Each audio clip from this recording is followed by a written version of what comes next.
भारत की धरती पर ऐसी बहुत सी जगहें हैं जहां इतिहास और भक्ति एक साथ सांस लेते हैं।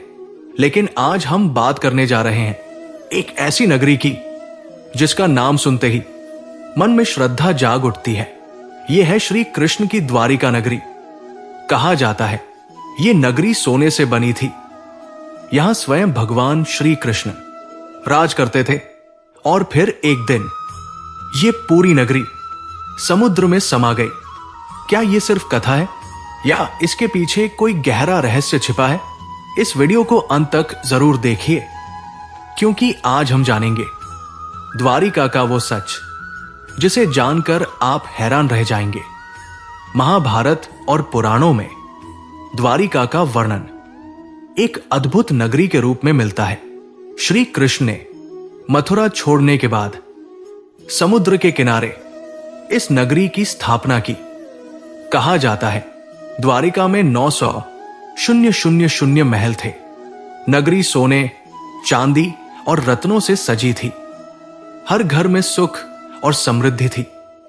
यह केवल एक नगर नहीं था, यह धर्म, शांति और न्याय का प्रतीक था। जब मथुरा में कंस और अन्य अत्याचारी लगातार आक्रमण कर रहे थे, तब श्री कृष्ण ने यदुवंश की रक्षा के लिए मथुरा छोड़ने का निर्णय लिया। श्री कृष्ण हिंसा नहीं चाहते थे, वो अपने लोगों की सुरक्षा चाहते थे। इसीलिए उन्होंने समुद्र से भूमि मांगी। मान्यता है समुद्र देव ने श्री कृष्ण को 12 योजन भूमि प्रदान की और वही बसी द्वारिका नगरी। महाभारत के अनुसार श्री कृष्ण के देह त्याग के बाद यदुवंश का अंत हुआ।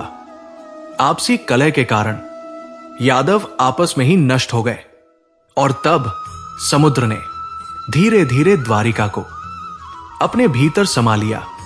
यह कोई साधारण घटना नहीं थी। शास्त्र कहते हैं जो नगरी धर्म के लिए बनी थी, उसका लुप्त होना भी ईश्वरीय योजना का भाग था। यह अंत नहीं था, यह एक युग का पूर्ण विराम था। अब सवाल उठता है, क्या द्वारिका केवल कथा है? उत्तर है नहीं। 1960-70 के दशक में भारतीय पुरातत्व सर्वेक्षण ASI और समुद्री वैज्ञानिकों ने गुजरात के तट के पास समुद्र के भीतर अवशेष खोजे। मिले पत्थर की दीवारें, सीढ़ियां, बंदरगाह जैसी संरचनाएं, प्राचीन नगर के चिन्ह। कुछ अवशेष 3000 से 5000 वर्ष पुराने बताए गए। वैज्ञानिक भले से प्राचीन बंदरगाह नगर कहें, लेकिन भक्तों के लिए यह आज भी श्री कृष्ण की द्वारिका है। द्वारिका का सबसे बड़ा रहस्य यह नहीं कि वो डूबी, बल्कि यह है वो क्यों डूबी। श्री कृष्ण का जीवन हमें यह सिखाता है कि कुछ भी स्थायी नहीं है। चाहे वह वैभव हो, शक्ति हो या स्वयं भगवान की नगरी, सब कुछ समय के साथ परिवर्तनशील है। द्वारिका का डूबना हमें यह सिखाता है कि आसक्ति ही दुख का कारण है। आज भी गुजरात में द्वारिकाधीश मंदिर लाखों भक्तों की आस्था का केंद्र है। यह मंदिर समुद्र के पास स्थित है। दिन में 5 बार पूजा होती है। हजारों साल पुरानी परंपराएं निभाई जाती है। भक्त मानते हैं श्री कृष्ण आज भी यहां विराजमान है। रहस्य चाहे जो हो, श्रद्धा आज भी जीवित है। द्वारिका हमें सिखाती है घमंड का अंत निश्चित है, वैभव स्थायी नहीं। केवल धर्म और कर्म साथ जाते हैं। श्री कृष्ण कहते हैं कर्म करो, लेकिन उससे बंधो मत। जो द्वारिका समझ गया वो जीवन समझ गया।